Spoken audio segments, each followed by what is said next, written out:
আজ থেকে ২০০ বছর পর আমার বাড়িতে আমার ঘরে যারা বসবাস করবে, যারা আমার জায়গা জমি ভোগ করবে, আমি তাদের চিনি না, তারাও আমাকে চিনবে না, কারণ তাদের জন্মের অনেক আগেই আমি কবরবাসী হয়ে যাব।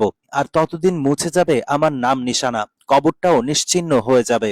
আমার সন্তানরা যতদিন বেঁচে থাকবে ততদিন তারা হয়তো মনে পড়লে দীর্ঘশ্বাস ফেলবে, কিন্তু তাদের মৃত্যুর পর তাদের সন্তানরা তাদের যতটুকু মিস করবে আমাকে ততটুকু মিস করবে না। হয়তো বাবার কবর জিয়ারত করে দোয়া করার সময় দাদার জন্য একটু করবে, কিন্তু তার পরের প্রজন্ম আর মনে রাখবে না। প্রায় ২০০ বছর আগে মারা গেছে আমার দাদার দাদা, যিনি আমার পূর্বপুরুষদের জন্য ঘর বাড়ি জায়গা জমি রেখে গেছেন। একই বাড়ি একই জায়গা জমি আমরা এখন ভোগ করছি, কিন্তু ওনার কবরটা কোথায় সেটা আমরা জানি না। হয়তো আমাদের দাদার পিতা জানতেন, কিন্তু দাদার পিতা তো বেঁচে নেই, দাদাও বেঁচে নেই। তবে ৭-৫ করে যে সম্পদের পাহাড় গড়েছেন সেটা কবরে নিয়ে যেতে পারবেন না। আর যাদের জন্য রেখে যাচ্ছেন তারাও আপনাকে মনে রাখবে না, এটা নিশ্চিত।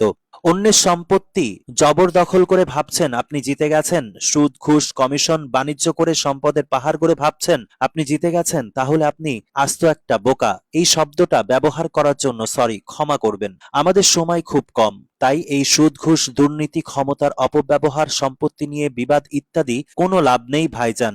সময় থাকাকালীন ভালো হয়ে কবরের খোরাক সংগ্রহ করুন, ওইটাই বুদ্ধিমানের কাজ।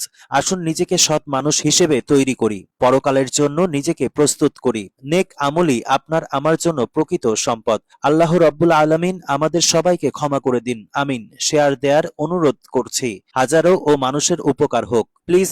আজ থেকে ২০০ বছর পর আমার বাড়িতে আমার ঘরে যারা বসবাস করবে, যারা আমার জায়গা জমি ভোগ করবে, আমি তাদের চিনি না, তারাও আমাকে চিনবে না, কারণ তাদের জন্মের অনেক আগেই আমি কবরবাসী হয়ে যাব।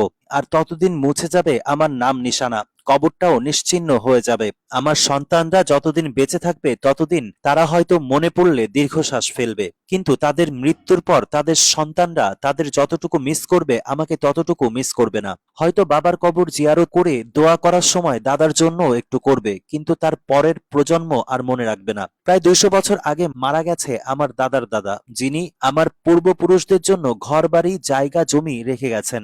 একই বাড়ি একই জায়গা জমি আমরা এখন ভোগ করছি, কিন্তু ওনার কবরটা কোথায় সেটা আমরা জানি না। হয়তো আমাদের দাদার পিতা জানতেন, কিন্তু দাদার পিতা তো বেঁচে নেই, দাদাও বেঁচে নেই। তবে ৭-৫ করে যে সম্পদের পাহাড় গড়েছেন সেটা কবরে নিয়ে যেতে পারবেন না। আর যাদের জন্য রেখে যাচ্ছেন তারাও আপনাকে মনে রাখবে না, এটা নিশ্চিত।